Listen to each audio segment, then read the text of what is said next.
Huruf A, B, atau C yang akan dipanggil oleh Pak Kusnanto Anggoro. Silakan Pak Kus. Huruf C, politik luar negeri. Baik, saya Huruf akan C, ambil politik luar negeri. amplopnya. C, politik luar negeri masih tersegel. Silakan Anissa. Baik, ini amplopnya masih tersegel Bapak Ibu. Dan kami ingatkan sekali lagi para calon presiden untuk mendengarkan dengan seksama karena pertanyaan tidak akan kami ulangi. Dan pertanyaan untuk calon presiden nomor urut 2 Bapak Prabowo Subianto. Utang luar negeri adalah instrumen pembayaran yang sah. Namun ada risiko intervensi kedaulatan oleh negara pemberi utang. Pertanyaannya, apa kebijakan paslon untuk menghindari intervensi kedaulatan Indonesia akibat utang yang terus bertambah? Waktu menjawab 2 menit Pak Prabowo, kami persilahkan. Baik, mengenai utang luar negeri, ternyata Indonesia sekarang hutang luar negeri kita sebagai rasio perbandingan terhadap produk domestik bruto kita salah satu terendah di dunia. Jadi masih kita sekitar berada di sekitar 40%, sedangkan banyak negara jauh di atas kita.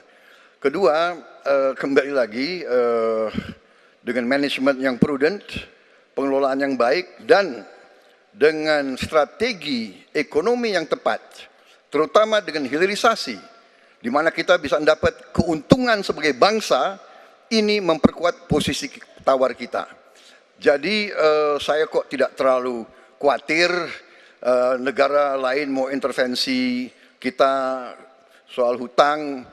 Kita sangat-sangat dihormati, kita tidak pernah default, saya keliling seluruh dunia, mereka sangat hormat dengan Indonesia, kita tidak pernah gagal hutang, dan saya sangat optimis, tapi kembali, kita harus punya kekuatan pertahanan yang kuat, supaya tidak bisa diintervensi, tidak bisa digertak, tidak bisa diintimidasi. Hanya dengan kekuatan kita akan dihormati dan kita akan amankan kekayaan kita, amankan ekonomi kita, amankan pembangunan kita menuju Indonesia makmur, Indonesia kaya. Terima kasih. Masih ada sisa waktu Pak Prabowo? Ya, Mohon tenang. saya tegaskan kembali ya bahwa pelajaran sejarah manusia yang lemah akan selalu ditindas. Kita lihat saja apa yang terjadi di Gaza. Kita tidak boleh lemah, kita tidak boleh Waktu habis. dilindas oleh bangsa lain. Pak Prabowo, kami persilahkan kepada calon presiden nomor urut 1, Bapak Anies Baswedan untuk menanggapi jawaban dari capres nomor urut 2 dalam waktu. Oke, silakan Anissa. Baik, selanjutnya capres nomor urut 2, jawaban capres nomor urut 2 akan ditanggapi oleh calon presiden nomor urut 3, Bapak Ganjar Pranowo. Kami persilakan Bapak, Anda 1 menit. Kita membaca buku Convention of Economic Hitman dari John Perkin, bahwa hutang-hutang itu memang bisa mematikan. Maka hati-hati kalau mau hutang. Terutama pada infrastruktur yang punya risiko tinggi. Kita mesti hitung betul, kita mesti prudent betul. Karena ini pernah dilakukan dan membuat banyak negara kolaps karena hutang. Namun demikian, kalau mau pakai kekuatan dalam negeri, artinya wajib hukumnya kita mendorong ekonomi tumbuh 7%, kemudian govern berjalan bisa dengan baik, maka ICOR bisa turun 4%, dan kemudian kita mesti betul-betul anti korupsi. Kalau itu tidak dilakukan, maka tidak akan tumbuh ekonomi yang ada di tempat kita. Ease of doing business mesti dilakukan. Hanya saja memang kalau kita bicara pada industri pertahanan kita, mesti kita kuatkan industri dalam negeri. Jadi mohon maaf kaitan dengan hutang, no utang, no usang. Sehingga alutsista kita betul-betul kita lakukan transfer of teknologi dari dalam negeri. Waktunya habis. Waktu sudah habis. Mohon tenang, mohon tenang, mohon tenang. Sekali lagi mohon tenang. Kami persilakan kepada calon presiden nomor urut 1, Bapak Anies Baswedan menanggapi jawaban dari capres nomor urut 2 dalam waktu 1 menit, Pak Anies. Sebaiknya disebutkan berapa persentase yang ideal, Pak, untuk kita di Indonesia. Kalau hanya mengatakan bahwa kita termasuk yang terbaik, Berapa angkanya? Menurut hemat kami, kita harus bisa mencapai maksimal angka 30% dari GDP.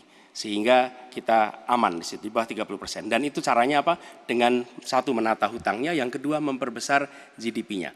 Yang tidak kalah penting adalah melakukan pengembangan skema-skema yang lebih kreatif dalam mencari hutang luar negeri, termasuk pelibatan swasta.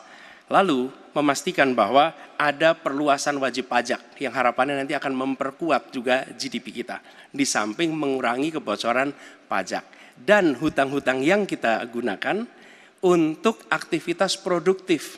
Jangan hutang itu digunakan untuk kegiatan yang non-produktif. Misalnya, hutang dipakai untuk membeli alutsista bekas oleh Kementerian Pertahanan. Itu bukan sesuatu yang tepat. Justru kita harus sebaliknya yang kita kerjakan. Baik. Terima kasih. Harap tenang dulu. Harap tenang dulu. Kita kembali ke calon presiden nomor urut 2, Bapak Prabowo Subianto, untuk merespon tanggapan dari kedua capres. Waktu Bapak 1 menit, silakan.